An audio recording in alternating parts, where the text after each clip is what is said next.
আজ পবিত্র জুমার দিন, শুক্রবার। এই পবিত্র জুমার দিনে যদি কোনো মহিলা এই 8টি জিকির করতে পারে, ইনশাআল্লাহু তাআলা হাসতে হাসতে সে জান্নাতে চলে যেতে পারবে।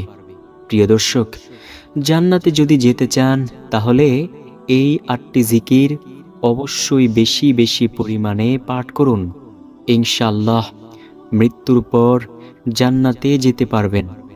নবীজি সাল্লাল্লাহু আলাইহি ওয়াসাল্লাম বলেছেন, ও আমার উম্মতেরা শোনো, যেই বান্দাবান্দি আল্লাহ তাআলার জিকির করে সেই বান্দাবান্দির অন্তর হয় জীবিত মানুষের মতো, আর যেই বান্দাবান্দি আল্লাহ তাআলার জিকির করে না সেই বান্দাবান্দির অন্তরটা হয় মৃত মানুষের মতো। প্রিয় দর্শক, তাই আজ পবিত্র শুক্রবার দিনে সকাল থেকে সন্ধ্যা পর্যন্ত এই 8টি জিকির অবশ্যই করব ইনশাআল্লাহ। ইনশাআল্লাহ নবীজি সাল্লাল্লাহু আলাইহি ওয়াসাল্লাম বলেছেন, শুক্রবার দিন জুমার দিন, আর এই জুমার দিন হলো গরিবের জন্য হজের দিন। প্রিয় দর্শক, 1 নম্বর যেই জিকিরের কথা বলবো সেই জিকিরটি হলো, নবীজি সাল্লাল্লাহু আলাইহি ওয়াসাল্লাম বলেছেন, তোমরা বলো সুবহানাল্লাহি ওয়া বিহামদিহি।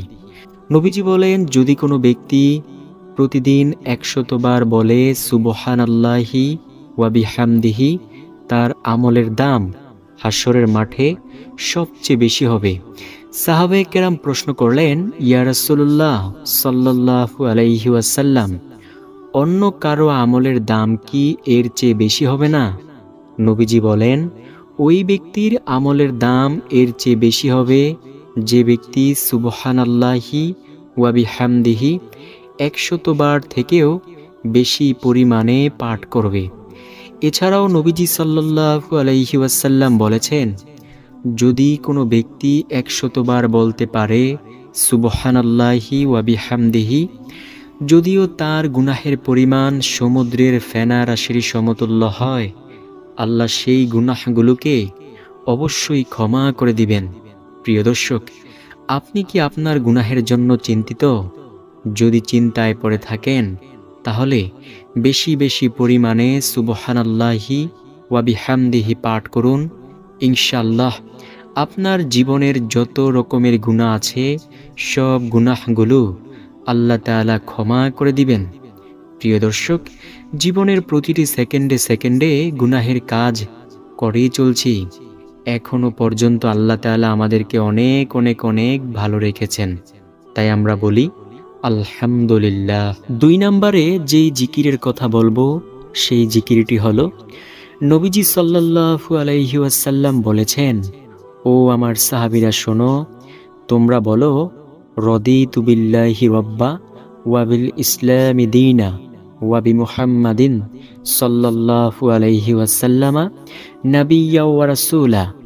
নবীজি বলেন, যে ব্যক্তি বলবে রদিতু বিল্লাহি রাব্বা, আমি আল্লাহ তাআলাকে রব হিসেবে, ওয়া বিল ইসলামি দীনা, ইসলামকে ধর্ম হিসেবে, ওয়া বিমুহাম্মাদিন সাল্লাল্লাহু আলাইহি ওয়াসাল্লামা নাবিয়্যা ওয়া রাসূলা, নবী মুহাম্মদ সাল্লাল্লাহু আলাইহি ওয়াসাল্লামকে নবী ও রাসূল হিসেবে পেয়ে সন্তুষ্ট যে ব্যক্তি এই বাক্য বলতে পারবে, আল্লাহ তাআলা তার জন্য গোটা জান্নাতকে অবধারিত করবেন। সুবহানাল্লাহ। প্রিয় দর্শক, তাই আমরা বেশি বেশি পরিমাণে বলবো রদিতু বিল্লাহি রাব্বা ওয়া বিল ইসলামি দীনা ওয়া বিমুহাম্মাদিন সাল্লাল্লাহু আলাইহি ওয়াসাল্লামা নাবিয়্যা ওয়া রাসূলা। নবীজি সাল্লাল্লাহু আলাইহি ওয়াসাল্লাম বলেন, যে ব্যক্তি বলবে আমি আল্লাহ তাআলাকে রব হিসেবে, ইসলামকে ধর্ম হিসেবে, নবী মুহাম্মদ সাল্লাল্লাহু আলাইহি ওয়াসাল্লামকে নবী ও রাসূল হিসেবে পেয়ে সন্তুষ্ট, নবীজি বলেন আল্লাহ তাআলা তার জন্য জান্নাতকে অবধারিত করবেন। সুবহানাল্লাহ। প্রিয় দর্শক, যদি জান্নাতে যেতে চান বেশি বেশি পরিমাণে এই দোয়াখানা অবশ্যই পাঠ করুন। জান্নাত যে কত সুখের একটি জায়গা সেটা আপনি কল্পনাও করতে পারবেন না। নবীজি সাল্লাল্লাহু আলাইহি ওয়াসাল্লাম বলেন, এই দুনিয়াতে আল্লাহ তাআলা যত বান্দাবান্দি সৃষ্টি করেছেন সবার জন্য জান্নাতে একটি করে ঘর বানিয়েছেন। নবীজি সাল্লাল্লাহু আলাইহি ওয়াসাল্লামকে সাহাবে কেরাম প্রশ্ন করল, ইয়া রাসূলুল্লাহ, তাহলে কি হিন্দু, বৌদ্ধ, খ্রিস্টান সব বেঈমানদের জন্য আল্লাহ তাআলা জান্নাত বানিয়েছেন, কিন্তু তারা তো জান্নাতে যাবে না, তো সেই জান্নাতগুলো কি আল্লাহ তাআলা কি করবেন? নবীজি সাল্লাল্লাহু আলাইহি ওয়াসাল্লাম বলেন, ও আমার উম্মতেরা শোনো, এই একই প্রশ্ন আমি আল্লাহ তাআলাকে করেছিলাম। আল্লাহ তাআলা বলেছেন, ও আমার নবী শুনুন, আমার যেই বান্দাবান্দি আমি মহান মালিকের শানে বেশি বেশি নফল ইবাদত করবে, আমি আল্লাহ তাআলা এই নফল ইবাদতের বিনিময়ে ওই বেঈমানদের বানানো সেই জান্নাতগুলোকে আমি আল্লাহ তাআলা বোনাস হিসেবে আমার মুমিন বান্দাবান্দিদেরকে দান করব। সুবহানাল্লাহ। প্রিয় দর্শক, তাই সেই জান্নাতে যেতে চাইলে বেশি বেশি পরিমাণে পাঠ করুন, রদিতু বিল্লাহি রাব্বা ওয়া বিল ইসলামি দীনা ওয়া বিমুহাম্মাদিন সাল্লাল্লাহু আলাইহি ওয়াসাল্লাম নাবিয়্যা ওয়া রাসূলা। 3 নম্বরে যেই জিকিরের কথা বলবো সেই জিকিরটি হলো, নবীজি সাল্লাল্লাহু আলাইহি ওয়াসাল্লাম সাহাবে কেরামদেরকে বললেন, ও আমার সাহাবীরা, তোমরা কি তোমাদের মুনাজাত কবুল করাইতে চাও? সাহাবীরা বলল, ইয়া রাসূলুল্লাহ, অবশ্যই আমরা চাই আমাদের মুনাজাত যেন আল্লাহ তাআলা কবুল করে নেন। নবীজি সাল্লাল্লাহু আলাইহি ওয়াসাল্লাম বলেন, যদি কোনো ব্যক্তি মুনাজাতের শুরুতে 3 বার ইয়া আরহামার রহিমিন বলে দোয়া করে, আল্লাহ সেই মুনাজাতকে অবশ্যই কবুল করবেন। সুবহানাল্লাহ। প্রিয় দর্শক, দৈনন্দিন জীবনে কত রকমের দোয়া আল্লাহ তাআলার দরবারে করে থাকি। কোনো কোনো দোয়া আল্লাহ কবুল করেন, আবার কিছু কিছু দোয়া কবুল হয় না। প্রিয় দর্শক, যদি ইয়া আরহামার রহিমিন বলে দোয়া করতে পারি, আল্লাহ সেই দোয়াকে অবশ্যই কবুল করবেন ইনশাল্লাহ। প্রিয় দর্শক, দোয়ার মাধ্যমে বান্দাবান্দির ভাগ্য আল্লাহ তাআলা পরিবর্তন করে দেন। আমরা তো কত কিছু চাই আল্লাহ তাআলার দরবারে, তাই না? কিন্তু দিন শেষে যখন সেই চাওয়া পাওয়া জিনিসগুলো না পাই, আমাদের মনটা মলিন হয়ে যায়। মন মলিনের কোনো প্রয়োজন নেই। দোয়ার শুরুতে 3 বার ইয়া আরহামার রহিমিন বলে দোয়া করব, আল্লাহ সেই দোয়াগুলোকে অবশ্যই কবুল করবেন। প্রিয় দর্শক, তাই তো নবীজি সাল্লাল্লাহু আলাইহি ওয়াসাল্লাম বলেন, যদি কোনো ব্যক্তি মুনাজাতের শুরুতে 3 বার ইয়া আরহামার রহিমিন বলে দোয়া করে, আল্লাহ সেই মুনাজাতকে অবশ্যই কবুল করে দিবেন। সুবহানাল্লাহ, আল্লাহু আকবার। 4 নম্বরে যেই জিকিরের কথা বলবো সেই জিকিরটি হলো, নবীজি সাল্লাল্লাহু আলাইহি ওয়াসাল্লাম সাহাবে কেরামদেরকে বললেন, ও আমার সাহাবীরা, তোমরা কি জানতে চাও এমন একটি দোয়া সম্পর্কে, যেই দোয়া যদি প্রতিদিন কমপক্ষে 100 বার বলতে পারো, ওই দিন আল্লাহ তাআলার আদালতে তোমাদের চেয়ে দামি আমল আর কারো হবে না। সাহাবে কেরাম তো ছিল আমলের জন্য অনেক বেশি পাগল। সাহাবে কেরাম রাদিয়াল্লাহু তাআলা আলাইহিম আজমাইন বললেন, ইয়া রাসূলুল্লাহ, বলুন কোন সেই দোয়া? নবীজি সাল্লাল্লাহু আলাইহি ওয়াসাল্লাম বলেন, যদি কোনো ব্যক্তি প্রতিদিন 100 বার বলতে পারে, লা ইলাহা ইল্লাল্লাহু ওয়াহদাহু লা শারীকা লাহু লাহুল মুলকু ওয়া লাহুল হামদু ওয়া হুয়া আলা কুল্লি শাইইন কদির। যদি কোনো ব্যক্তি 100 বার এই বাক্যটা বলতে পারে, আল্লাহ তাআলা ওই দিন আল্লাহর আদালতে তার চেয়ে বেশি আমলকারী হিসেবে কাউকে রাখবেন না। সুবহানাল্লাহ, আল্লাহু আকবার। এছাড়াও যদি কোনো ব্যক্তি এই বাক্যটা 100 বার বলতে পারে, আল্লাহ তাআলা তার গুনাহগুলোকে ক্ষমা করে দিবেন, যদিও সেই গুনাহের পরিমাণ সমুদ্রের ফেনা রাশির সমতুল্য হয়। সুবহানাল্লাহ। প্রিয় দর্শক, বুঝতে পেরেছেন কত দামি একটি বাক্য, তাই না? তাই আমরা বেশি বেশি পরিমাণে পাঠ করব, লা ইলাহা ইল্লাল্লাহু ওয়াহদাহু লা শারীকা লাহু লাহুল মুলকু ওয়া লাহুল হামদু ওয়া হুয়া আলা কুল্লি শাইইন কদির। 5 নম্বরে যেই জিকিরের কথা বলবো সেই জিকিরটি হলো, নবীজি সাল্লাল্লাহু আলাইহি ওয়াসাল্লাম ও আবু হুরায়রা রাদিয়াল্লাহু তাআলা আনহু কোনো এক জায়গায় যাচ্ছেন, নবীজি একটি গাছের ডাল ধরলেন, জোরে ঝাঁকি দিলেন, এতে করে ওই গাছ থেকে কিছু পাতা ঝরে পড়ল। নবীজি বললেন, ও আবু হুরায়রা, দেখো, এই যে আমি ঝাঁকি দেওয়ার কারণে গাছ থেকে পাতাগুলো ঝরে পড়ে গেল। আবু হুরায়রা, কোনো ব্যক্তি যদি সুবহানাল্লাহি ওয়ালহামদুলিল্লাহি ওয়ালা ইলাহা ইল্লাল্লাহু ওয়াল্লাহু আকবার এই 4 জিকির একত্রে করে, যেমনইভাবে আমি ঝাঁকি দেওয়ার কারণে গাছ থেকে পাতাগুলো ঝরে পড়ে গেল, ঠিক তেমনইভাবে তার আমলনামা থেকেও গুনাহের ময়লাগুলো ঝরে পড়ে যাবে। অন্য হাদিসে নবীজি বলেন, যদি কোনো ব্যক্তি এই দোয়াখানা পাঠ করতে পারে, যেমনইভাবে শীতকালীন সময়ে গাছের পাতাগুলো ঝরে পড়ে যায়, ঠিক তেমনইভাবে রব্বুল আলামিন তার আমলনামা থেকেও গুনাহের ময়লাগুলো ঝেড়ে ফেলে দিবেন। প্রিয় দর্শক, আপনি কি চান না যে আপনার গুনাহগুলো আল্লাহ তাআলা ক্ষমা করে দিক?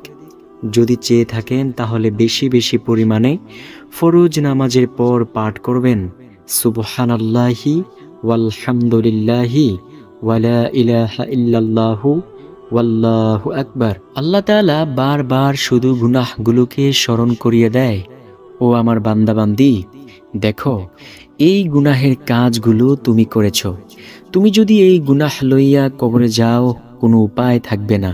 প্রিয় দর্শক, আপনি ধরুন কোনো এক জায়গায় বসে আছেন, আপনার মাথার মধ্যে আপনি ভাবতেছেন যে নেকের কাজ কেমন করলাম আর গুনাহের কাজ কেমন করলাম। দেখবেন অটোমেটিকলি ভাবে গুনাহের কথাগুলো আপনার মাথার মধ্যে, ব্রেনের মধ্যে চলে আসবে। এর কারণ কি জানেন প্রিয় দর্শক? আল্লাহ তাআলা বারবার শুধু গুনাহগুলোকে স্মরণ করিয়ে দিয়ে বলতে থাকে, ও আমার বান্দাবান্দি, এই গুনাহের কাজগুলো তুমি করেছ, এখনো সময় আছে, আমি মহান মালিকের কাছে তাওবার মতো তাওবা করো, আমি আল্লাহ তোমার জীবনের সকল গুনাহগুলোকে ক্ষমা করে দিব। প্রিয় দর্শক, যেমনইভাবে আল্লাহ তাআলা বহু বড় বড় পাপীকে আল্লাহ ক্ষমা করেছেন, তেমনি একজন পাপী ছিল নবীজির জামানায়, দাহিয়া কালবি নামক সেই পাপীর ঘটনা চলুন আমরা জেনে নেই। তৎকালীন সময়ে আরবের লোকেরা তাদের কন্যা সন্তানগুলোকে মেরে ফেলত, অর্থাৎ কারো ঘরে যদি কন্যা সন্তান জন্ম নিত, তারা মনে করত যে এই কন্যা সন্তান একটা অভিশাপ স্বরূপ, তারা সাথে সাথে সেই কন্যা সন্তানটাকে হত্যা করত। দাহিয়া কালবি তার নিজ হাতে তার অনেকগুলো কন্যা সন্তানকে হত্যা করেছে। সর্বশেষবার যখন দাহিয়া কালবির স্ত্রী আবার গর্ভবতী হলেন, তখন তিনি মনে মনে ভাবতে লাগলো, এইবার যদি আবার কন্যা সন্তান হয় তাহলে দাহিয়া কালবি আবার সেই কন্যা সন্তানটাকে মেরে ফেলবে। আমি আমার বাবার বাড়িতে চলে যাই, যখন সেই সন্তান দুনিয়াতে আসবে তখন যদি দেখি যে ছেলে সন্তান হয়েছে, তাহলে আমি তাকে নিয়ে সরাসরি চলে আসব। আর যদি দেখি আবার কন্যা সন্তান হয়েছে, তাহলে আমি তাকে বড় করে লালন পালন করে যখন তার সামনে আনব, তখন যদি সেই কন্যা সন্তানটা তাকে বাবা বাবা বলে ডাক দেয়, হয়তোবা দাহিয়া কালবির অন্তরের মধ্যে মায়া লাগতে পারে। দাহিয়া কালবির স্ত্রী তার বাবার বাড়িতে চলে গেল। কয়েক মাস পর তার সন্তান দুনিয়ায় আসলো। তিনি এইবার দেখলেন তার একটা কন্যা সন্তান আবার হয়েছে। দাহিয়া কালবির স্ত্রী বলল, না, আমি যদি এখন তার বাড়িতে চলে যাই তাহলে সে এই কন্যা সন্তানটাকেও মেরে ফেলবে। আমি এই কন্যা সন্তানটাকে বড় করে তারপর তার বাড়িতে যাব। কয়েক বছর পর যখন দাহিয়া কালবির সামনে দাহিয়া কালবির স্ত্রী তার কন্যা সন্তানকে নিয়ে আসলো, ওই কন্যা সন্তানটা তার বাবার গালের মধ্যে চুমা খাইতে লাগলো আর বলতে লাগলো, বাবা তুমি কেমন আছো, তুমি ভালো আছো বাবা, আমি তোমার সন্তান। ওই বাবার অন্তরে মায়া লাগলো, অর্থাৎ দাহিয়া কালবির অন্তরে মায়া লেগে গেল। সে তখন মনে মনে ওয়াদা করলো, এই কন্যাটাকে আমি মারব না, তাকে আমি লালন পালন করব। সমাজের মানুষ বলা বলি করতে লাগলো, দাহিয়া কালবি আমাদের সমাজের একজন গণ্যমান্য নেতা হয়ে সে তার কন্যা সন্তান লালন পালন করতেছে, আর আমরা যদি করি তাহলে দোষ হয়ে যাবে। দাহিয়া কালবির কানে যখন এই আওয়াজটা আসলো, দাহিয়া কালবি সাথে সাথে আবার সেই ওয়াদাকে ভঙ্গ করে বললেন, না, আমি এই কন্যা সন্তানটাকে রাখতে পারবো না, তাকে মারতেই হবে। এই বলে দাহিয়া কালবি তার স্ত্রীর কাছে বলল, আমার স্ত্রী, তুমি আমার সন্তানটাকে ভালো করে সাজিয়ে গুজিয়ে দাও, আমরা দাওয়াত খাইতে যাব। ওই স্ত্রী আপন মনে তার কন্যা সন্তানটাকে সাজিয়ে দিল। দাহিয়া কালবি তার কন্যা সন্তানকে লইয়া অনেক দূরে চলে গেল হাঁটতে হাঁটতে। অনেক বড় একটা মরুভূমির মাঠের মধ্যে যাইয়া সে গর্ত খনন করতে লাগলো। মেয়েটা দেখে তার বাবা গামিয়ে যাচ্ছে, মেয়েটাও গর্ত খনন করতেছে। মেয়েটা বলতে লাগলো, বাবা, তুমি এই যে গর্ত খনন করতেছো, কত কষ্ট করতেছো বাবা, আমি তোমাকে সাহায্য করি।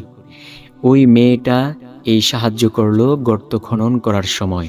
যখন গর্ত খনন করা শেষ হলো, দাহিয়া কালবি তার ওই মেয়েটাকে ধাক্কা দিয়ে ফেলে, তার মেয়েকে ধাক্কা দিয়ে ফেলে তারপর মাটি চাপা দিয়ে দিল। মেয়েটা বলতে লাগলো, বাবা, আমি যদি মেয়ে হয়ে অভিশাপ হয়ে থাকি, আমি অনেক দূরে চলে যাব, আমি কথা দিচ্ছি, আমি তোমার সামনে কোনো দিন আসবো না। তারপরেও দাহিয়া কালবির অন্তরে কোনো মায়া লাগলো না। দাহিয়া কালবি ওই মেয়েটাকে জীবিত দাফন করে তারপর একটা দৌড় দিয়ে নবীজির দরবারে গিয়ে বলল, ও নবী, ইতিপূর্বে আমি অনেকগুলো কন্যা সন্তান নিজ হাতে মেরেছি, এইবারও আমার কন্যা সন্তানটাকে আমি নিজ হাতে হত্যা করেছি নবী। আমি এখন সহ্য করতে পারতেছি না, আমার মনে হইতেছে এখনো আমার সেই কন্যা সন্তানটা আমাকে বাবা বাবা বলে ডাকছে। নবীজি বললেন, ও দাহিয়া কালবি, তোমার টেনশনের কোনো কারণ নেই। আল্লাহ তাআলা কুরআনুল কারীমের আয়াত নাজিল করে দিলেন। আল্লাহ তাআলা বললেন, কুল ইয়া ইবাদিয়াল্লাযীনা আসরাফু আলা আনফুসিহিম লা তাকনাতু মির রাহমাতিল্লাহ ইন্নাল্লাহা ইয়াগফিরুয যুনুবা জামিআ ইন্নাহু হুয়াল গফুরুর রহিম। প্রিয় দর্শক, আল্লাহ তাআলা বলেই দিয়েছেন, ও আমার বান্দাবান্দি, তোমরা আমি আল্লাহর রহমত থেকে নৈরাশ হইও না।